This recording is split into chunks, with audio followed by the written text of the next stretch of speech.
We're so glad you've joined us on the ERLC podcast to explore how the Bible addresses important cultural issues pertaining to life, religious liberty, marriage and family, and human dignity, and how we can walk in wisdom for God's glory and for the flourishing of our neighbors. If you're enjoying this podcast and find it helpful, please leave a review wherever you listen. This will help more people find and benefit from what we're learning together. We are grateful for the time you take to join us for these conversations.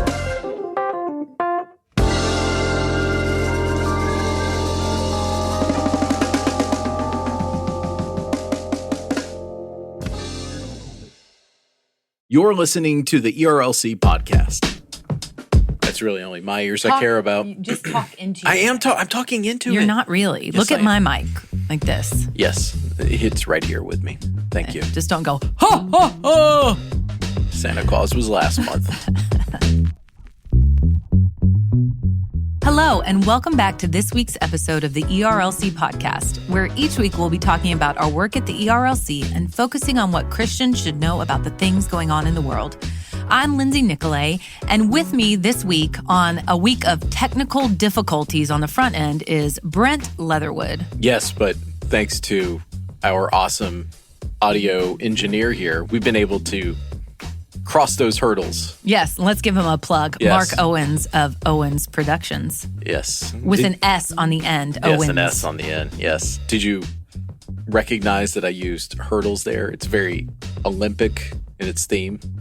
Well, no, Although I think did not. it's the wrong Olympics. They don't have hurdles. They don't do hurdles in the Winter Olympics, do they? Right. So good job, Brent. Although, actually, if they incorporated hurdles into like skiing, ice racing, that would be what do they call it? Epic. I don't know. The speed race skating. Speed skating. Yes. Thank you. Yeah, that's. If they incorporated hurdles, I think they'd have to be in full body gear because they would be injured. I mean, but be honest, you would watch that. I mean, I watch speed skating anyway. That's true. Sometimes. Yeah. So anyway, well, let's move on here before we start to go down a rabbit trail that nobody is interested in. And let's talk about what's been happening lately. And we're going to start with what the ERLC has been talking about this week. First up is a piece by Jason Thacker titled, "What Does the Image of God Have to Do with the Pro-Life Movement?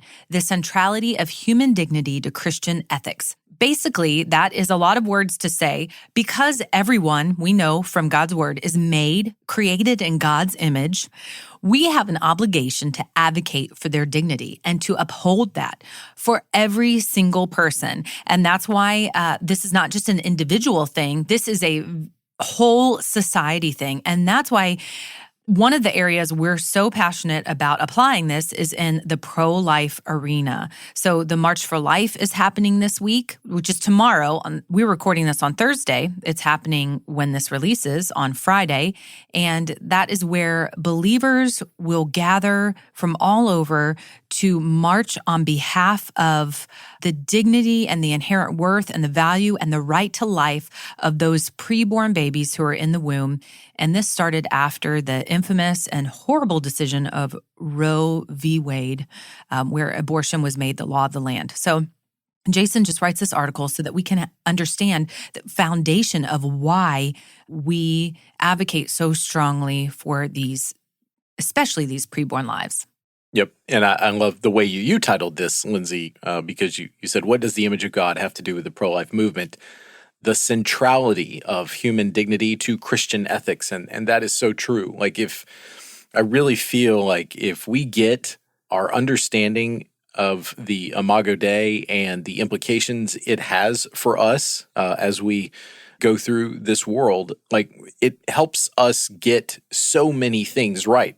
And, conversely, if you don't fully understand the Imago Dei and its implications, you end up getting things incorrect. You don't see things the way that God sees them. And so that's why it is truly central to our understanding of Christian ethics and how we apply those ethics to the world at large. And so this is a great piece for this week because, as you said, March for Life will be occurring.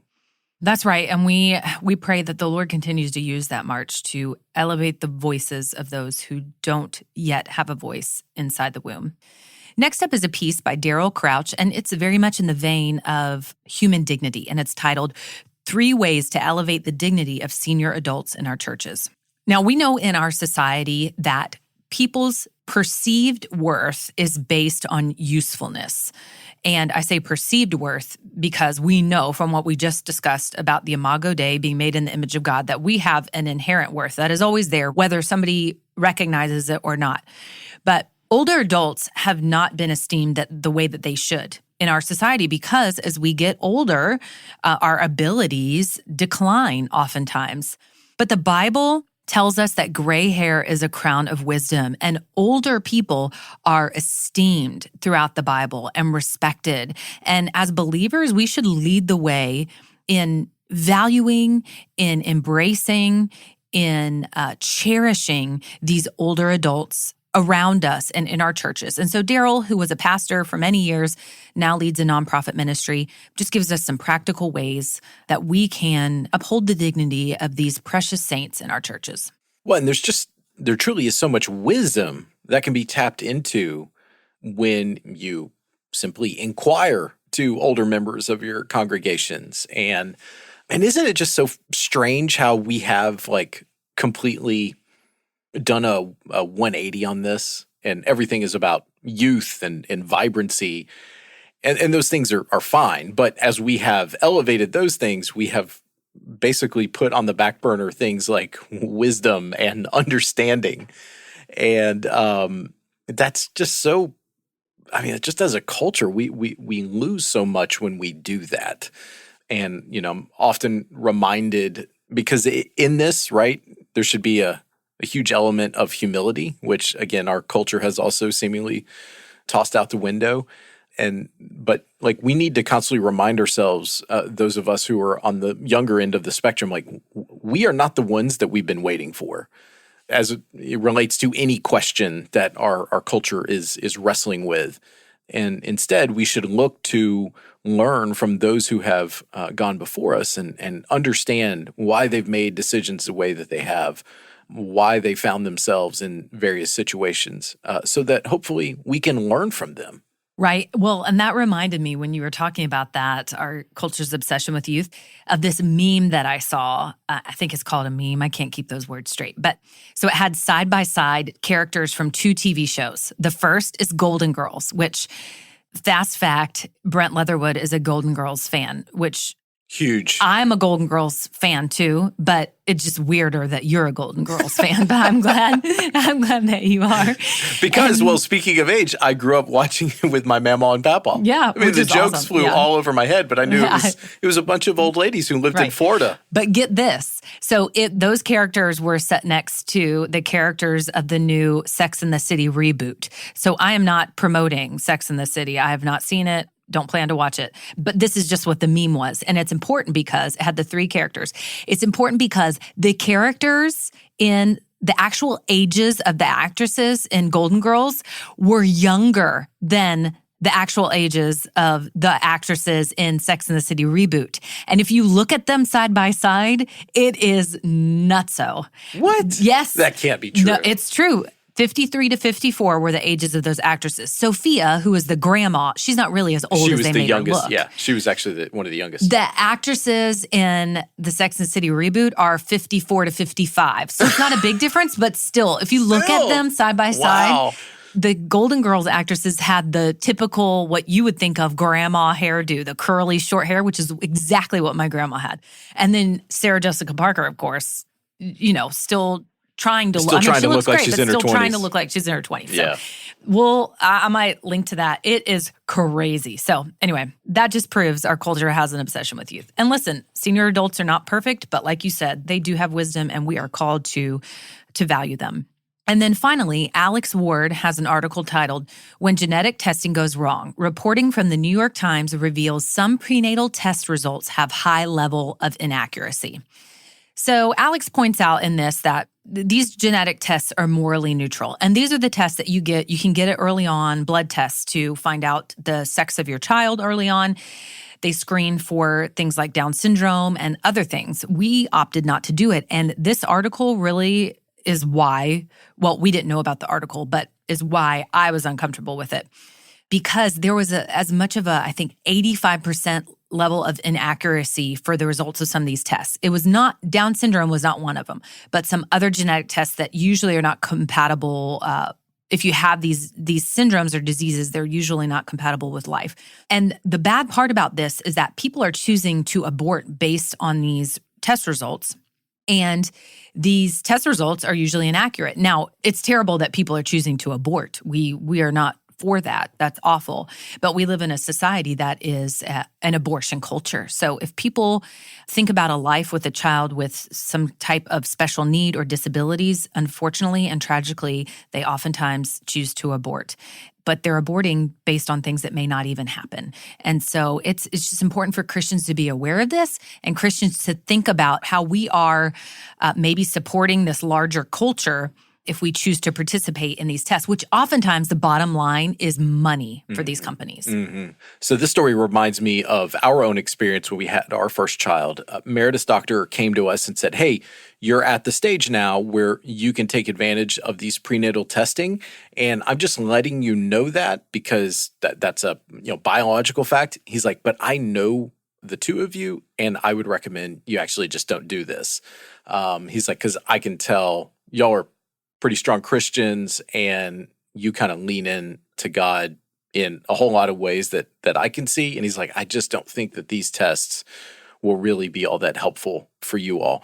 Let's just wait a few more weeks and you'll know whether you're having a boy or a girl. And that seems to me what y'all want to know. And he's like, I just don't think you need to do any of this. And he's like, I've just seen too many instances where mothers and fathers, they want to go down this route of testing, and it often comes back with information that I'm somewhat skeptical of, but then they choose a path that I just don't think any of that you all would want to go down.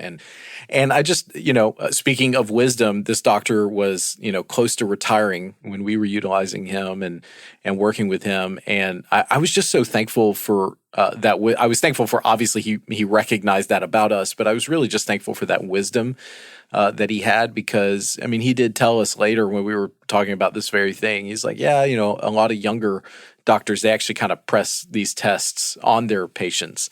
And he's like, I just seen enough to know they're not foolproof. And I don't think that it's good medical practice to utilize them. And so, and Alex teases out a lot of that in this story. And so I'm thankful that he did that. And I'm thankful that the New York Times is reporting on this.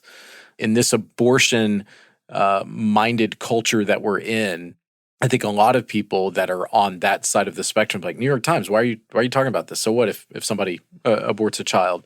This kind of disposable moment that we're in, where everything, including preborn lives, are just seen as something to be discarded if it's not exactly what someone wants or when someone exactly wants it. And so I applaud the New York Times for running this story. Mm-hmm. Yeah, I'm glad you pointed that out. Yeah, good for the New York Times for doing this reporting and for reporting this story, because we know New York Times is liberal, pretty liberal in that sense, and we would assume favorable toward abortion. And so we are thankful for this article. We're thankful for this report on the article that Alex wrote, and we're thankful as an organization and as believers to be able to participate in the advocacy for the recognition of the human dignity of all people. And we will continue to do that as long as the Lord allows us to as an organization. So that's just a brief look at what pieces we have up this week. As always, be sure to check our site. And for now, Brent, that is your look at what's happening on ERLC.com. Moving into our culture section this week, Brent, what kind of rundown do you have for us? That's right. Well, we will start with the 1 year anniversary of President Joe Biden taking office. It's been 1 year. In some ways, it feels actually like it's been a lot longer. We've talked before about how COVID has kind of messed with our sense of time, and that's certainly the case here. So traditionally, presidents do these kind of either year-end or New Year or, 1 year in office press conferences. So that's what this was. And in the midst of President Biden's press conference, he got a little feisty. So this comes to us from the Washington Post. President Biden escalated his partisan rhetoric Wednesday during his first news conference in 10 months, laying the blame for his stalled agenda at the feet of Republicans and suggesting on the eve of his one-year anniversary that he has been surprised by their intransigence. Quote, "I, honest to God, don't know what they're for," Biden said at one point during his nearly 2-hour exchange with reporters. What is their agenda? He said the GOP is thoroughly cowed by former President Donald Trump, continuing with his quote, "Did you ever think that one man out of office could intimidate an entire party where they're unwilling to take any vote?" Biden asked. He went on to talk about Russia. Biden also offered unvarnished thoughts about Russia's intentions towards Ukraine, suggesting that President Vladimir Putin would probably invade the country. He suggested the U.S. response would be different if Moscow launches, quote, "a minor incursion versus a massive ground invasion," causing a furor that quickly prompted the White House to clarify that he was distinguishing a military and non-military assault. The president also made news by confirming rumors that he plans to break up his roughly $2 trillion social welfare and climate legislation called the Build Back Better package into smaller bills. So this press conference, it was a wide-ranging press conference. As a matter of fact, I think I saw someone say that it was the longest ever presidential press conference, which is pretty amazing in and of itself. And President Biden talked about a whole bunch of different issues, but the one that was actually the most concerning for me was this part that the Post is reporting on, these thoughts about Russia, where seemingly he let his guard down somewhat and talked about the fact that he did think that Russia is likely to invade Ukraine. And then he went down this trail of talking about almost in terms of a small incursion being somehow acceptable. That was, I mean, to imagine that an American president would say that about Russia violating another country's sovereign borders is, I don't know, it's pretty different. Now, again, the White House came back and said, oh, he was talking about a non-military assault. But I don't know, we're living in a very tense moment with what is happening on the Ukrainian border. And for him to kind of weigh in nonchalantly like that was pretty eye-opening. So just to clarify, you're saying he was nonchalant about a minor attack? Yeah, he seemed to be fairly indifferent about what he called a minor incursion. Now, again, the White House came back afterwards and said that he was talking about a non-military assault, such as like a cyber attack, which he did cover that. But in the moment, it did seem like he was talking about like military maneuvers, because that was also around the moment where he said if that did occur, America would step up our troop presence with NATO partnering countries such as Poland. So it's clear he had military on his mind, but I don't know. It was certainly an interesting press conference to listen to, no doubt. Well, I am no political expert, so I'm going to have to take your word on some of these things. But what I will remember from President Biden's first year, and it feels like he's already been in office for a really long time, because 2022 already feels like it's been a whole year, even though we're not even in February yet, is the withdrawal from Afghanistan. Right. And just the horror of that and the absolute debacle that it was and the shame. So, yeah, and I can't believe that's only been within the first year. It feels like it was like 10 years ago. That's right. Well, and that came up at several points during the press conference as well. And he pushed back pretty hard on that. But the fact is, I mean, we can just see that was a disastrous move. And in some ways, the fallout from that move relates to the next story. And this one I'm going to quote from pretty extensively because it comes to us from Axios. And it's talking about our trust deficit, not just in America, but globally, has hit new lows. And essentially, individuals, citizens around the world in various countries, they are seeing instances like the Afghanistan pullout that are being done so quickly and without a lot of clear explanation. It is causing real harm. And that is one of the causes of this trust deficit, but it's not the only one. So from Axios, trust in government is collapsing, especially in democracies, according to a new global survey. People also don't think media or business leaders are telling them the truth, and this suspicion of multiple societal institutions is pushing people into smaller and more insular circles of trust. Government leaders and journalists are considered the least trustworthy societal leaders, according to Edelman's, a research firm, new 2022 Global Trust Barometer, a survey of 35,000 respondents across 28 different countries. A majority of people believe journalists, government leaders, and business executives are, quote, purposely trying to mislead people by saying things they know are false or gross exaggerations. And to be clear, it says a majority. These are well into the 60% range. So, this is clear majorities. Around the world, people fear the media is becoming more sensational for commercial gain, and that government leaders continue to exploit divisions for political gain. People who live in democracies are quickly losing trust in those democracies, while trust in authoritarian regimes, in China, the UAE, and Saudi Arabia, for example, is increasing among the people who live under them. As trust in democratic institutions wanes, there's also growing doubts about capitalism. Developed democracies specifically lack economic optimism, per the survey. It also had this other finding: a trust gap has increased between wealthy and low-income populations. So I quoted from that extensively because this is a phenomenon that we're seeing. It is materializing in all sorts of different areas. I think we all feel it, and it is definitely concerning because, the thing that keeps democracies specifically going is that there is trust either in your local communities, in, for our system, our state leaders, and then our federal leaders. So there's a lot of trust that goes into a citizen expressing their views through voting, and then the individuals that are voted in to represent them carry out those views, consistent with, obviously, the norms and constitutional structures of respective countries. And when that starts to break down, bad things happen. One of the things you said is that people also don't think media or business leaders are telling them the truth.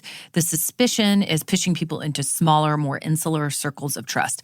And this, to me, is a breeding ground of misinformation, conspiracy theories, fake news, whatever else it might be. And it just, it's not good, like you said. And what is surprising to me, what you pointed out at the end, is that trust in authoritarian regimes is increasing among the people who live in them. And I'm curious as to why, if it's just a lack of information because there's filtering on internet and stuff, or if they're just not encouraged to think, I don't know, but it's very interesting. Well, I would say just, trust is what makes democracies go. In autocratic regimes, that's not the case. It's more about top-down power and control. And when you limit the information that the people that you are ruling over, when you limit that, there's not as much free exchange of ideas and inquiry into what else is going on or not going on.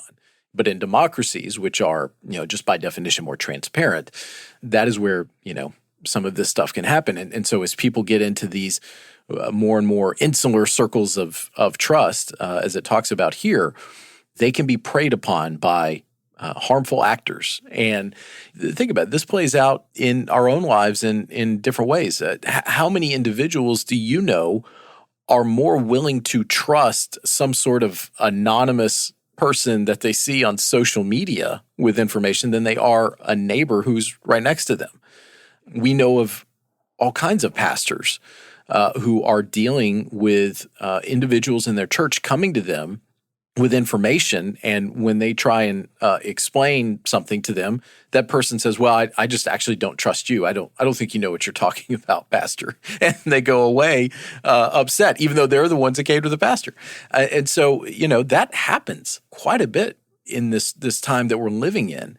But it is why I think that one of the avenues out of this is for churches to really concentrate and double down on providing real community for the members of their congregations.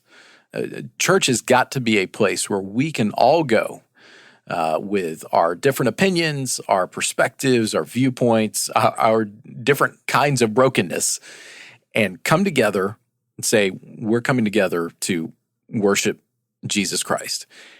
And as we do that, we're coming together and just sussing out things with one another, reasoning with one another, and building trust at least in that community. And if we are Christians with a Great Commission mindset, we can go back into our homes and other local communities and start to rebuild that trust that has been lost over the years. All right, moving next back to Capitol Hill, Senate Democrats fail in their attempt to change the filibuster rules. And this comes to us from CBS News. Let me stop there. Lindsay, do you know what the filibuster is? No, you can't Google it. I'm not going to. Oh, okay. It's a way to negotiate. It's a way to negotiate a piece of legislation that you're trying to get passed. There you go. Is that? Yeah, you're getting there. You're getting there. It's a procedural tactic that's unique to the Senate, and it requires you to get 60 votes in order to move forward with consideration of a particular as opposed legislation. To how many votes? Simple majority, so it would be 51. 51. Yes.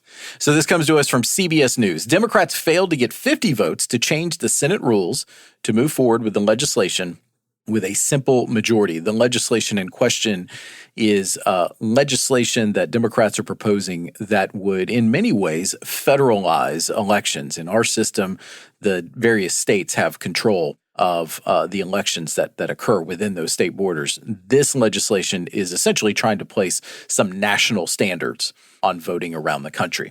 The dramatic night started with the Senate first voting on whether to end debate on the voting rights legislation, a move that failed to get the 60 votes needed to move the bill forward. Senate Majority Leader Chuck Schumer then brought up a vote on a rules change to move the legislation forward with a one-time exemption, which was fiercely opposed by Republicans and two members of his own party, Senators Joe Manchin and Kyrsten Sinema. Democrats' frustration with Manchin and Sinema was apparent, with Senator Bernie Sanders saying after the vote that Manchin and Sinema have forced us to go through 5 months of discussions which have gotten absolutely nowhere. The Senate rules change proposed by Democrats would have implemented a, quote, talking filibuster for the voting rights legislation alone. Under this plan, final passage would require a 51-vote majority rather than the usual 60 after senators use their opportunities to speak to filibuster the bill. Why is this important? It is important because in our constitutional structure, the Senate was developed to essentially be the arm of our legislative branch that cooled the passions that would come over from the House. The House was envisioned by our founders to be the representative body that was very quick acting, driven by passion, driven by whims in order to come up with legislative solutions. The Senate was designed to essentially be a brake on that. The filibuster came about as a parliamentary tactic, a procedural rule that is in line with that thinking. Now, there are lots of good scholars out there that will point out the filibuster is not in the Constitution, so it is not a constitutional requirement. It's an internal Senate rule. So yes, it can be changed. The question is, should it be changed? Because as Senator Manchin points out in this piece with his quote, the filibuster, when it is working properly, when the Senate is working properly, the filibuster forces the Senate to compromise on these sorts of big ideas. And we need more legislation that is passing in this country that achieves consensus. But essentially, if you do away with it, and all it takes is a simple majority, the Senate essentially just becomes the House. And that, I don't think people have on either side of the political aisle, I don't think people have really reckoned with what that will mean for their respective agendas and the future of this country. Well, thank you for that lesson, Brent, as one who still associates filibuster with the woman in the bright tennis shoes who talked for a long time. I'm appreciative of the lesson. Right? Yes, I'm appreciative of the lesson, and we'll take your word for it because I trust you. You see what I did there? There you go. You're restoring trust right here, right now. Okay, and so for our final story, this comes to us from NBC News. And Lindsay, I thought you would be able to give us a unique take on this. Imagine getting stuck on a blind date for multiple days during a COVID lockdown. This is hilarious. That happened in China. For one Chinese woman, that became a reality last Friday when she said she had to stay in her date's apartment after authorities opposed a COVID-19 lockdown in that particular area of the city that she was in. Officials were responding to an outbreak of the Delta variant in the capital of the Henan province, where scores of cases were recorded last week. 3 days later, the woman shared videos of her lockdown routine on Weibo, China's Twitter-like social media platform, and Douyin, which is TikTok in China. Her story quickly went viral. Her family, so the reason she got into this is because her family had set up a series of blind dates. And her partner here was the fifth of those 10 blind dates. And she said, I am getting older. My family introduced me to more than 10 blind dates. She agreed to meet at the blind date's house last Friday so that he could show off his cooking, she told the newspaper in Shanghai. While her host had been gracious, she said he barely spoke, but everything else was great, adding that he cooks and cleans up and works. She has since removed some of these viral videos because she was concerned that her date was getting too much unwanted attention. But this really happened. And so, Lindsay, I'm interested on your thoughts and analysis of this situation. Well, first of all, her bar is pretty low. He cooks, cleans up, and works. That's pretty sad telling of our age. But I went on some blind dates in my singleness that I would have died if I got stuck on for several days. So, yeah, I really feel for her. That, oh, goodness. But he cooked, so maybe that was okay. But, yeah, I feel for her. It would have been a nightmare. I mean, this is like nightmare material. I mean, it's like a Dateline episode. I love Dateline. Because she says, these things are, he did these great things, cooks, cleans up, works. What if he didn't do any of those things? Right. And just talked instead, because apparently he didn't talk. He barely spoke. He was probably so shocked, so flabbergasted to have this girl stuck in his house. Well, I mean, obviously there needs to be a follow-up conversation to get his perspective. Because I would love to see what he had to say about her. And I do want to know, like, we need one of those, like, on House Hunters kind of update. Like 6 months later, did these two have another date? These are the questions I need answers to. Did one of her blind dates work out? I want to know how she got 10 blind dates. I think the population of males in China is more than females, yes. Right? Because of the one-child policy and preferring males. Which is unfortunate because here in the United States, when you're an older single, I'm telling you, there are not 10 blind dates to be set up on. So, well, Lindsay, that is your look at culture around the globe this week. Well, thanks for that, Brent. That was enlightening. And now it's time for the Lunchroom, where we tell you what we're talking about with each other. Brent, you're up first. Well, you mentioned it earlier in the show. This week is the annual March for Life, and I love highlighting this because this is an annual gathering of Christians from around the country and honestly around the globe to come to Washington, D.C. and march. Now, there are some hurdles. There's been some hurdles the last couple of years because of the coronavirus. So a lot of auxiliary events, even our own event that we were planning to host, we've had to postpone it because of just all the various restrictions and whatnot. But we will have members of our team that are participating in the March for Life, and it's a good symbolic event. It's a march for justice, saying that there needs to be just laws in this nation that actually protect the lives of preborn children because they are valuable and they are made in the image of God, and so therefore they're worth protecting. And so this is, I love this event each year, and I hate that I'm personally am not going to be there.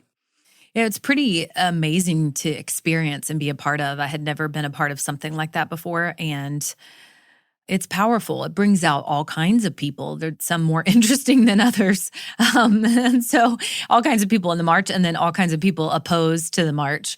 But it's pretty powerful to see that many people gathering together, especially so many young people. Teens is amazing.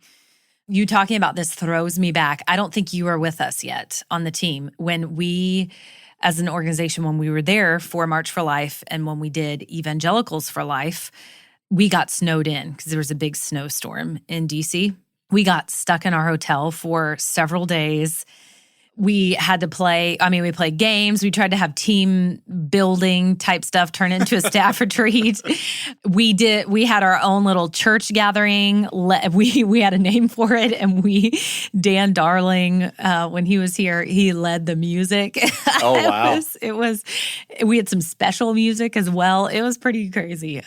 Man, I'm sorry you missed it because it would have been fun with Brent Leatherwood added in there. Well, things are usually more fun with me involved, for sure. More fun or more annoying? I don't know.